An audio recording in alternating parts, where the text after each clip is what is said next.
4 days away from free agency, and it has a ton of big names. Start with the biggest one of all, King James. He has a player option, but all indications are he will opt out but stay in LA. James will turn 40 in December. Clippers star Paul George also could be available as he has a player option to decide on.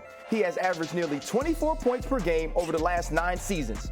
And in the Bay, Klay Thompson could test free agency and being unrestricted. He has been with the Golden State Warriors for his entire career, but only averaged 18 points a game last year, his fewest in 11 seasons. Wendy, what's the very latest you're hearing on Paul George? Yeah, so I think you should circle Saturday. That's June 29th. That is when Paul George has this 1-year option to pick up in his contract. If he's doing that, it's because he's being traded, and that's what he's evaluating. I have been told that multiple teams out there are willing to trade for him and offer him the 4-year max contract that he's not currently being offered by the Clippers. That means he's got a set of options. But the question is, one, are the Clippers going to play ball with such a deal, or are they going to risk losing him for nothing if he could walk to a team like Philadelphia or Orlando?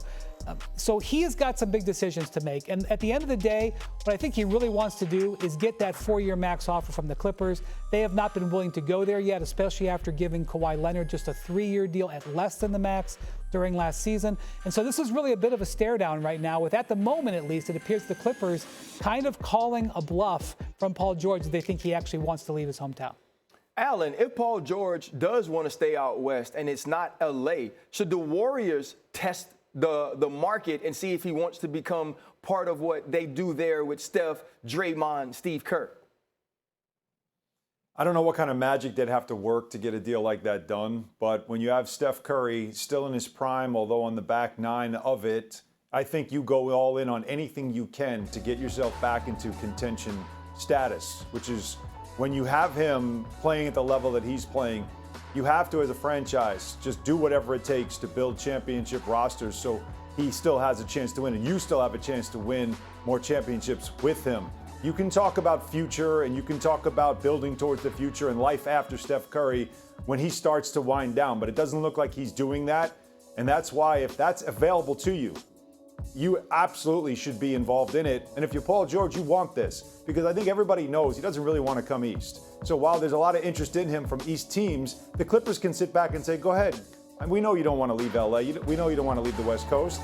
So to have a West Coast team and a true threat and a place that he would love to play in Golden State out there, that certainly helps his cause. And it puts a little more heat underneath the Clippers to make sure they don't lose them. Monica, it seems more and more that PG-13 doesn't want to leave LA, but if a team could pull him away, who should be all in on Paul George?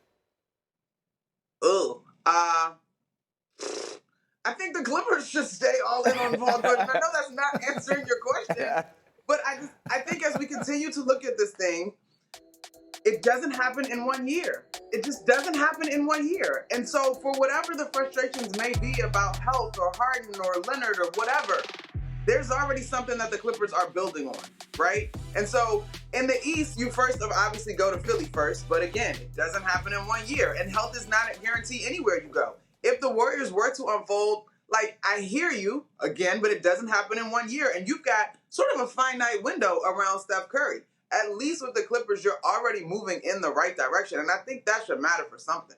They are moving in the right direction in LA, CJ, but obviously we know some of the injury concerns with Kawhi Leonard.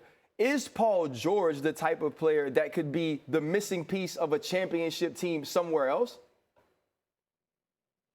I absolutely think Paul George could be the missing piece to a championship team somewhere else. And as I've sat here and thought about our conversations, I think looking at the way he scores the ball, the way he dribbles the ball, the way he's able to close out games, the load that he's had to carry with Kawhi being injured, in some of the past seasons, he is worth the max contract. It's just a matter of years. And if you look at where the Clippers are, building a new arena, having an owner and Ballmer who doesn't hurt for money, I don't see Paul George being able to leave with all those things that are at stake. You got James Harden, you got Kawhi, you got PG, you have a new stadium opening up. There's no way he's going to allow that to happen and for the Clippers to go into next season without their big three.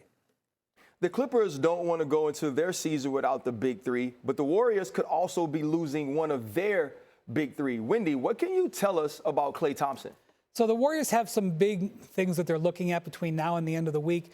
They've got a June 28th deadline on whether they're going to pick up the $30 million option in Chris Paul's contract. The reason they would pick that up would be to trade him potentially for a big name player if they add draft picks or other young players. They've got the Paul George window there on the 29th, and basically the message has been sent to Klay Thompson. We're looking for some big fish. It's not just those. Remember, back at the trade deadline, the Warriors tried to acquire LeBron James. And so the real issue here for Klay Thompson is I think he knows he's going to take a pay cut here. But when Draymond Green took a pay cut with the Warriors, when Andrew Wiggins took a pay cut with the Warriors, they were rewarded with 4-year contracts. I'm not sure that the Warriors are willing to go there, especially considering Steph Curry has just 2 years left on his deal. When they signed Steve Kerr to an extension earlier this year, it was for 2 years. I think that's the window that they're looking at. Klay naturally would want more than that. And I'm not sure that the Warriors really believe that he can get a better offer out there. So just like the Clippers might be playing a little stare-down game of chicken with Paul George, potentially the Warriors playing a little stare-down game of chicken with their future Hall of Fame player, Klay Thompson.